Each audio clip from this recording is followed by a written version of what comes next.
السلام علیکم۔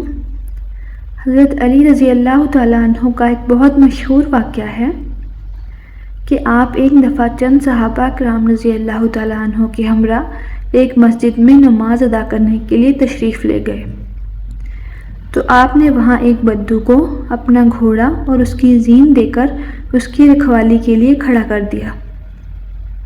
جب آپ رضی اللہ تعالیٰ عنہ نماز ادا کرنے کے بعد واپس آئے تو آپ نے دیکھا کہ آپ کا گھوڑا وہاں پہ بندھا ہوا تھا اور وہ بدو اور آپ کے گھوڑے کی زین دونوں ہی وہاں نہیں تھے۔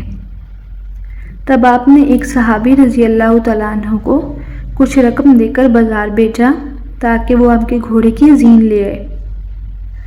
جب وہ صحابی واپس آئے تو آپ نے دیکھا کہ ان کے ہاتھ میں آپ کے گھوڑے کی ہی زین تھی، تو آپ نے پوچھا کہ یہ زین تمہیں کہاں سے ملی ہے؟ تو صحابی نے عرض کیا کہ ایک بدو یہ زین 2 درہم کے عوض بیچ رہا تھا۔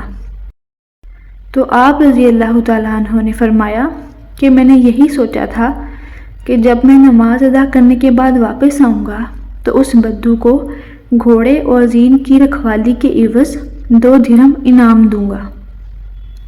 تو یہ 2 درہم اس کے نصیب میں اللہ تعالیٰ نے لکھے ہوئے تھے، لیکن اس نے انہیں حلال طریقے سے حاصل کرنے کی بجائے حرام طریقے سے حاصل کر لیا۔ اس سے ہمیں یہ سبق ملتا ہے کہ اللہ تعالیٰ نے جو ہمارے نصیب میں لکھا ہے وہ ہمیں ملنا ہی ہے، لیکن یہ ہم پہ ڈیپینڈ کرتا ہے، ہم پہ منحصر ہے کہ ہم وہ چیز حلال طریقے سے حاصل کریں گے، اپنا رزق حلال طریقے سے حاصل کریں گے یا حرام طریقے سے۔ اس لیے جب بھی کبھی شیطان آپ کو اکسانے لگے یا کوئی حرام راستہ جو ہے وہ اپنانے کی طرف آپ کی سوچ جائے خدا نخواستہ، تو یہ ضرور سوچیں کہ آپ کے مقدر میں، آپ کے نصیب میں جو اللہ نے لکھا ہوا ہے وہ آپ کو ملنا ہی ہے۔ آپ بس اللہ تعالیٰ پہ بھروسہ رکھیں اور محنت کریں اور سیدھا چلیں اور حلال رزق حاصل کرنے کی کوشش کریں، کیونکہ جو ہمارے نصیب میں ہے وہ ہمیں ہر حال میں ملنا ہی ہے۔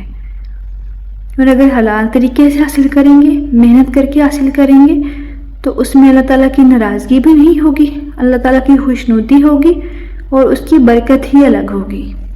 اس لیے حلال اور حرام میں ہمیشہ خود بھی تمیز کریں اور اپنے بچوں کو بھی سکھائیں، تاکہ دنیا میں بھی اچھی زندگی گزاریں اور آخرت میں بھی کامیاب ہوں۔ جزاک اللہ۔